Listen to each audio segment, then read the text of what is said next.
Alors, je pense que si Lamine continue sur cette lancée, il n'y a rien qui pourrait lui empêcher d'être sur le podium du Ballon d'Or de 2026. Alors, on y est les amis, c'est une petite vidéo pour revenir sur toutes les dernières nouvelles actualités du Barça.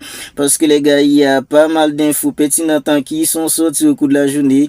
Et dans cette petite vidéo, on est là pour revenir sur tout ça.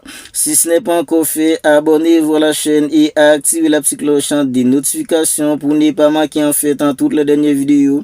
N'hésitez pas aussi à lâcher le petit like qui aide au référencement. Ben les amis, sans plus tarder, c'est parti. On commence par un petit fliquant qui aurait demandé à Marcus Rashford d'améliorer ses derniers passes et sa finition. Parce que les gars, il estime que Marcus Rashford, avec la vitesse et la technicité qu'il a, il pourrait apporter bien plus à l'équipe. Alors, pour revenir en fait sur le problème de définition qu'a Marcus Rashford, je pense que les gars, c'est un problème qu'il a depuis son tout premier match sous les couleurs d'une équipe comme le Barça. Je me rappelle lors du trophée Gamper, Marcus Rashford, il avait une action en fait où Lamine lui avait fait la passe. Il était tout seul en face du gardien. Il avait même dribblé le gardien à ce moment-là, ben il avait tiré au cadre. À ce moment-là, on était tous en train de dire que ben Marcus Rashford, il vient tout juste d'arriver, on doit lui donner du temps. Ben les gars, avec le temps, on voit que alors plus le temps passe, on voit que Marcus Rashford en fait c'est un problème qui n'est pas encore résolu. Anti-Fliquant l'a remarqué, ben Anti-Fliquant l'a demandé en fait d'améliorer ses derniers passes et sa finition, parce que les gars, Anti-Fliquant, il estime qu'avec la vitesse qu'a Marcus Rashford et la technicité qu'il a, il pourrait apporter bien plus à l'équipe. Ça, c'est un fait. Marcus Rashford, il a une vitesse incroyable, il est technique. Il peut dribbler, il peut tirer de loin. Ben les gars, on voit que Marcus Rashford, il peut être en face en le gardien et tirer au cadre. Il l'avait fait contre une équipe comme Elche, contre une équipe comme le Real Madrid, contre une équipe comme Albacete. Il l'a encore fait les amis. Voilà pourquoi on fait dans Marcus Rashford. C'est un problème en fait dans écœurant. Ça devient écœurant les gars de la part de Marcus Rashford. Avoir des grosses occasions puis en fait dans les louper. On va enchaîner les gars. Regardez en fait dans le Barça lors de ces 4 derniers matchs les amis. Regardez les nombres d'occasions manquées que le Barça en fait a loupé lors de ces 4 derniers matchs. Contre une équipe en fait comme Real Oviedo, les amis, c'est en fait 4 grosses occasions manquées. Contre une équipe comme Copenhague en Ligue des Champions, c'est en fait 3 grosses occasions manquées. Contre une équipe comme Elche samedi dernier, c'est en fait 10 grosses occasions manquées. Ferran Torres, Marcus Rashford, Robert Lewandowski, 10 grosses occasions manquées. Et contre une équipe comme Albacete, mardi dernier les gars, c'est en fait 6 grosses occasions manquées. On est tous d'accord que les gars, ça peut pas continuer comme ça. Si on veut vraiment en fait aller loin en Ligue des Champions, si on veut vraiment remporter la Liga, ben ça peut pas continuer. C'est tout simplement pas croyable. Pour revenir sur Marcus Rashford, on nous dit que les gars, le Barça veut garder Marcus Rashford, mais le club ne veut pas payer les 30 millions d'euros d'option d'achat. Le club en veut tout simplement baisser l'indemnité du transfert. Marcus Rashford, ok, le Barça peut le garder. Parce que les gars, ça lui arrive de stater. Il a eu en fait à déposer des passes incroyables pour faire marquer ses coéquipiers. Lui aussi, ça lui arrive de marquer. Bien avec ce niveau-là, les gars, avec le problème écœurant qu'il a en fait devant le but, on est tous d'accord que débourser en fait maintenant 30 millions d'euros pour Marcus Rashford, ben c'est pas aisé. C'est pas aisé. Le Barça veut le garder, ben le Barça veut baisser en fait dans l'indemnité du transfert. Parce que débourser 30 millions d'euros pour Marcus Rashford qui a un problème écœurant devant le but, on est tous d'accord que les amis c'est un peu compliqué. On va enchaîner avec en fait un MB comme Lamine depuis en fait en quelques temps on voit que les gars il a retrouvé son vrai niveau. Alors le niveau qu'il avait la saison dernière, le niveau qui faisait de lui l'un des meilleurs joueurs de la planète en la saison dernière, depuis quelques temps on voit que Lamine il est à ce niveau là. Il est à ce niveau là. On nous dit que les gars Lamine est le joueur ayant créé les plus grosses occasions franches en 2 buts à ce stade de la saison de la Liga. Lamine c'est 20 grosses occasions franches créées à ce stade de la saison de la Liga. Ceux qui sont derrière lui, ben les amis, ils sont bien loin derrière lui. Il y en a ceux qui sont à 9, il y en a ceux qui sont aussi à 10, il y en a ceux qui sont à 8. Lamine, il est bien loin devant, 20 grosses occasions franches créées. C'est tout simplement incroyable ce que fait Lamine cette saison en Liga. Et dites-vous que les gars, il a été absent depuis plusieurs temps. Il a été absent plusieurs temps avec en fait dans le problème depuis Belgique. Il a passé en fait en pas mal de temps dehors du terrain. Ben malgré tout cela les gars, Lamine, il est tout de même le joueur ayant créé les plus grosses occasions franches en 2 buts à ce stade de la saison les gars. Il n'y en a pas un seul joueur qui fait mieux que lui. Et contre une équipe comme Albacete les amis, Lamine il était à un niveau extraordinaire. contre Real City, on nous dit que en 90 minutes, Lamine c'était un but, c'était 90% passes réussies, c'était 5 occasions créées, 3 grosses occasions créées, c'était en fait un 6 dribbles pour Lamine, c'était aussi 6 duels gagnés. Lamine, il est tout simplement incroyable à présent les amis, il est tout simplement incroyable à présent, et vous pouvez en fait comment le mec, il est tout simplement génial, depuis en fait en quelques temps, on dit que Lamine, il a été impliqué dans 33 buts lors de ses 37 dernières apparitions pour le Barça, toutes compétitions confondues. Il a marqué un total de 18 buts et délivré 15 passes D les amis. C'est tout simplement incroyable, c'est incroyable un mec comme Lamine. Voilà pourquoi je vous disais au début, s'il continue sur cette lancée, ben il n'y a rien qui pourrait l'empêcher d'être au podium du Ballon d'Or de 2026. Si le Barça remporte un des titres, parce que les gars, c'est incroyable ce que fait Lamine. Lors de ses 6 derniers matchs, Lamine, c'est 5 buts en 2 passes D sur ces 6 derniers matchs les amis. Sur ces 6 derniers matchs, il a marqué en fait en 5 buts et délivré 2 passes décisives. Et il a réussi à marquer en fait lors de ses 4 derniers matchs, 4 matchs consécutifs, il n'arrête pas de marquer. C'est tout simplement incroyable les amis ce qui fait Lamine. Ben on enchaîne maintenant avec en fait un Frenkie de Jong. Frenkie de Jong qui a un niveau incroyable aussi lui aussi.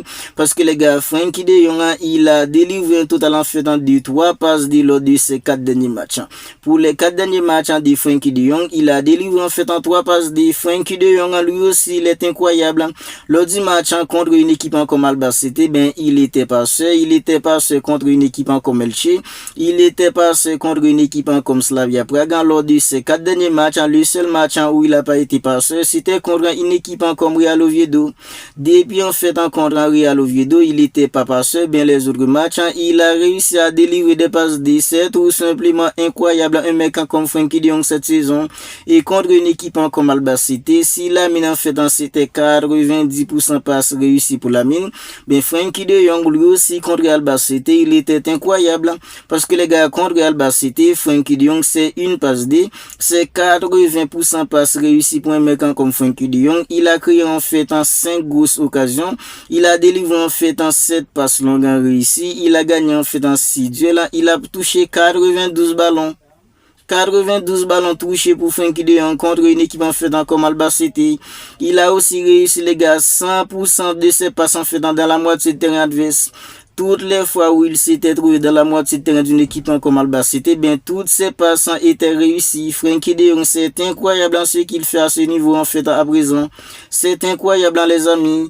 Ah ben on enchaîne maintenant avec en fait le Barça a gagné 16 décembre en fait en 17 derniers matchs les amis. Lors de ces 17 derniers matchs d'une équipe comme le Barça, ben l'équipe a gagné en fait en 16 de ces 17 derniers matchs. C'est tout simplement incroyable les amis. Alors la seule défaite c'était contre une équipe en fait comme Real Sociedad en 17 janvier dernier. Et c'était avec la complicité de Nabidran comme Gil Manzano et son acolyte d'ami qui en fait en deux Burgos qui était à la VAR. Alors depuis en fait la défaite contre une équipe comme Chelsea 25 novembre dernier, l'autre dans défaite en 3-0. Depuis après cette défaite là les amis, le Barça avait enchaîné que des victoires. Une équipe en fait comme Deportivo Alaves, Atlético Madrid, Real Madrid en finale Supercopa, toutes les équipes le Barça les a tous battus. C'est contre une équipe en fait comme Real Sociedad, Gil Manzano, il était là en fait pour faire la mise à une équipe comme le Barça avec son acolyte d'ami qui était à la VAR des Burgos. C'est la seule défaite qu'a connu le Barça sur ces 17 derniers matchs. 16 victoires sur ces 17 derniers matchs. C'est tout simplement incroyable les amis. Ben puisqu'en fait tout va bien, on nous dit que Hansi Flick il est satisfait et heureux de la dynamique du jeu de l'équipe en ces dernières semaines. La seule chose qu'il réclame c'est une meilleure finition de la part des joueurs parce que les gars, il sait pertinemment que ce serait impossible de gagner la Ligue des Champions si tant d'occasions sont manquées. Alors je trouve que les gars, Hansi Flick il a raison et nous les supporters qui regardent le match, on le constate aussi. On est tous d'accord que la finition c'est pas vraiment top du côté de Barça à présent. C'est pas vraiment top. D'ailleurs en fait on vient de le voir les amis, 10 occasions franchement manquées contre une équipe comme Elche, 5 grosses occasions manquées contre une équipe en fait comme Albacete, contre Real Oviedo, Copenhague, trop d'occasions franchement manquées les amis. trop d'occasions franchement qui on est tous d'accord que pour remporter en fait une Ligue des Champions, si t'es pas cliniquant de la finition, bien faut vite oublier l'idée de remporter une Ligue des Champions. Parce que les gars, la Ligue des Champions, c'est une compétition tellement difficile. Il y a des matchs qui seront tellement compliqués. Tu auras en fait en 4-5 grosses occasions. Peut-être quand c'est une seule occasion que tu vas avoir, bien si t'es pas capable de concrétiser en fait dans la moindre d'occasion que tu as, on est tous d'accord que ça va être compliqué pour remporter la compétition. C'est impossible de remporter en fait une Ligue des Champions avec en fait une finition catastrophique comme celle du Barça à présent. Mais on dit que les gars, la seule chose que Hansi Flick il réclame de la part de ce jeu maintenant, c'est avoir une meilleure finition. Parce que les gars, il sait pertinemment que pour remporter la Ligue des Champions, l'équipe doit être au top dans la finition. Mais on va finir par Cristiano Romero parce qu'on dit que les gars, selon plusieurs sources, Cristiano Romero quittera Tottenham cet été. Bien la question qui se pose à présent, est-ce que le Barça devrait envisager l'option faisant de recruter Cristiano Romero. Cristiano Romero, c'est l'international argentin qui évolue du côté en fait de Tottenham. Et mais qu'en fait, il est de grande taille, sur l'homme défenseur tout simplement compact, agressif, c'est un leader parce que les gars, lorsque l'Argentine était là, en train de remporter en fait dans la Copa América de 2021, la Coupe du Monde de 2022, la Copa América en fait de 2024, Romero, il était là dans la défense associé avec en fait Otamendi. Et les gars, il est droitier. On peut dire que oui, le Barça veut en fait avoir un défenseur gaucher. Mais les gars, Cristiano Romero, il évolue du côté de l'Argentine, au côté d'Otamendi. Otamendi est droitier. Cristiano Romero, il est aussi droitier. Mais les gars, je vois aucun problème à pas en fait dans les finances pour que le Barça n'aille pas chercher un mec en fait comme Romero. Parce que Romero, c'est vraiment un leader. Il peut vraiment en fait aider un mec comme Koubassi. Cristiano Romero, c'est pas en fait un défenseur gentil. Maintenant, le Barça n'a que des défenseurs gentils. Alors, Ronald Araujo, ça lui arrive parfois d'être un méchant, d'être un dieu sous l'homme. Les gars, on est tous d'accord que mentalement, en fait, Ronald Araujo, c'est compliqué. Cristiano Romero dans la défense du Barça, au côté, en fait, de Koubassi, j'en suis sûr que les gars, en fait, ça peut suffire. Parce que Cristiano Romero, il est dieu sous l'homme. Et c'est un Argentin. Quand on parle, en fait, d'un défenseur, en fait, qui a de la haine, Cristiano Romero, il a tout ça. Et il est grand gabarit. Je pense que les gars, Cristiano Romero dans l'accent de la défense du Barça au côté en fait de Koubassi, ce sera tout simplement génial. Alors, ce sera en fait sans doute une bonne idée, mais les gars, en fait, il faut penser aussi à la finance. Est-ce que le Barça sera capable, en fait, économiquement parlant, en fait, d'envisager cette option? Maintenant, oui, on veut avoir Julian Alvarez, ce serait bien d'envisager l'option de Cristiano Romero. Imaginez-vous un instant, les amis, Cristiano Romero qui débarque au Barça à la même temps, en fait, qu'un mec comme Julian Alvarez, des Argentins. Ils se connaissent hyper bien. Ce serait génial.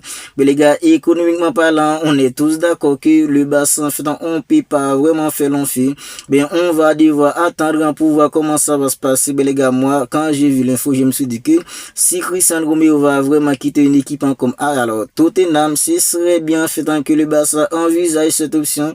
Parce que les gars, le Barça a vraiment besoin de se renforcer en défense, surtout dans l'axe. Cristiano Romero, ce sera l'option idéale au côté en fait de Koubassi, parce que Koubassi, c'est vrai, il est hyper jeune, il est vraiment au top niveau, les gars, il a besoin en fait d'un leader à ses côtés pour le guider, comme en fait là été un mec comme Inigo Martinez, je pense que les gars, un mec en fait comme Cristiano Romero, il pourrait être en fait en ce cas été un mec comme Inigo Martinez pour un mec comme Koubassi. Vous n'hésitez pas à me dire ce que vous en pensez de tout cela dans les commentaires. Si ce n'est pas encore fait, abonnez-vous à la chaîne. Si la vidéo vous a plu, n'hésitez pas à la liker, n'hésitez pas à la commenter, n'hésitez pas aussi les gars à activer la petite cloche des notifications pour ne pas manquer en fait dans toutes les dernières vidéos. Mais les amis, on se capte bientôt pour une autre vidéo.